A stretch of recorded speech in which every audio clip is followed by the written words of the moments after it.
Hey guys, what's up? Here is Max. The gods of destruction are very dear to Dragon Ball fans, but they are also the source of many questions fans have. Why are Hakaishins from different races, unlike the other divine beings? Why are two of these gods twin brothers who live in different universes? How did they become gods? In this video, we will try to answer some of these questions. Stay connected in the channel, and let's go to the video. Hakai.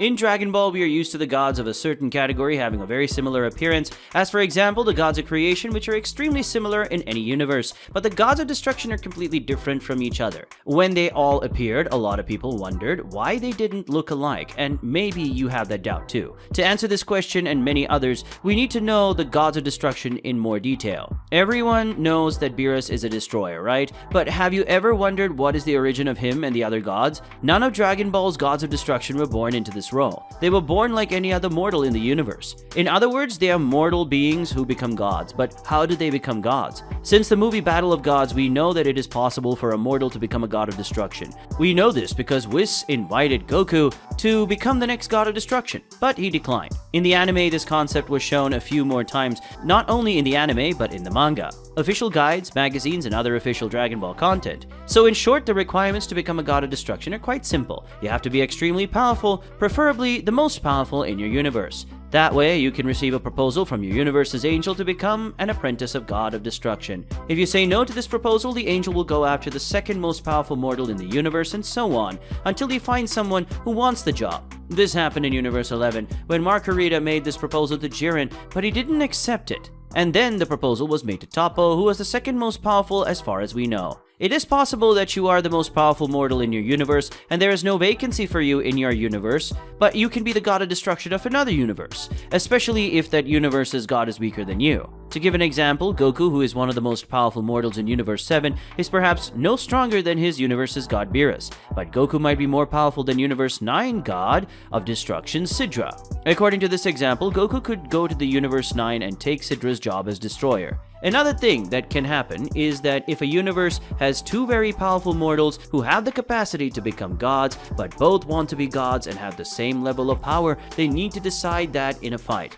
And the defeated warrior could only assume the role of divinity in another universe. It is possible that this is what happened to Beerus and Champa. The two are twin brothers, so it is likely that they were born in the same universe, but the two are gods from different universes. But how did they decide who goes and who stays in the universe? Well, if I were an inhabitant of Universe 7 and I wanted to become a god, I would want to be a god of my universe. And if someone else wants the position, I would face that person to decide who will rule the universe where I live. And whoever loses would have to leave the universe and go to another one. To know in which universe Beerus and Champa were born, we only need to know who is the strongest, because this is the brother who won the fight to decide who stays in the universe of origin, and all the evidence in the anime and manga makes me believe that Beerus is stronger, so it's very likely that Beerus and Champa are from Universe 7. Another curiosity is that, with the exception of Beerus and Champa, the gods of destruction are completely different. They are from different races, different universes, different ages, and many other things. Another piece of information about the gods of destruction is that after becoming gods, they cannot face other gods. If, for example, Beerus faced Champa, in the end, they could destroy the entire universe. Therefore, they are forbidden to fight. But we know that they, like most of the powerful creatures in Dragon Ball, would obviously want to know who is the most powerful. And since they can't fight, they created another alternative to know. For those who don't know, every 1,000 years a meeting of the gods takes place, and it is possible that at this meeting, they hold an arm wrestling tournament, where all the gods compete to see who has the strongest arm. In these competitions, Beerus has already lost to two gods. The manga revealed that he lost to Quitella, and in the anime, it is evident that he lost to Belmod. So in physical strength, Beerus is probably inferior to Belmod and Quitella. In an interview with Akira Toriyama, the interviewer asks him the following questions: who sealed the old Kaioshin and Z-Sword? Toriyama replied, the Kaioshins and the Hakaishins have never had a good relationship, but every 1,000 years,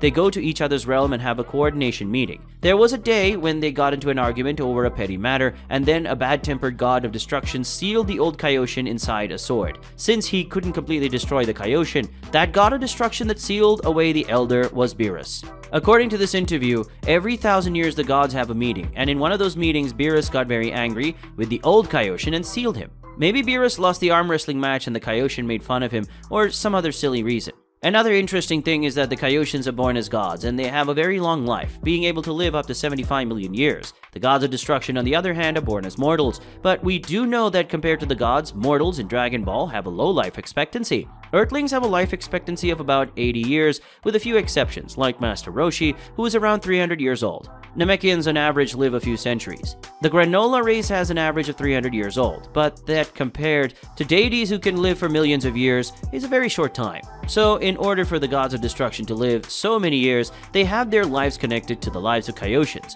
so they can live for many years too. But we know that Beerus is older than the elder Kaioshin. How is that possible? Akira Toriyama explained that each universe has 3 Kaioshins, but they act in different shifts. If, for example, I am a Kaioshin and I die, another Kaioshin will be born and take my place. And this is repeated 3 times. So Beerus' life is linked to the life of 3 Kaioshins, which means that one Hakaishin can live 225 million years. In that same interview, Toriyama is asked the following question: Kaioshins have the highest status in the universe, but how can we become a Kaioshin? The answer that Toriyama gives is this: the Kaioshins are born as Kaioshins. There are 3 that work in shifts. There are 2 of them working, and if one of them dies, the inactive Kaioshin would be born in the Kaioshin realm and take over. And you might be wondering why back in Dragon Ball Z, there were 5 Kaioshins in Universe 7 before Kid Buu attacked. Well, that's a topic for another video that we can definitely do in the future if you want.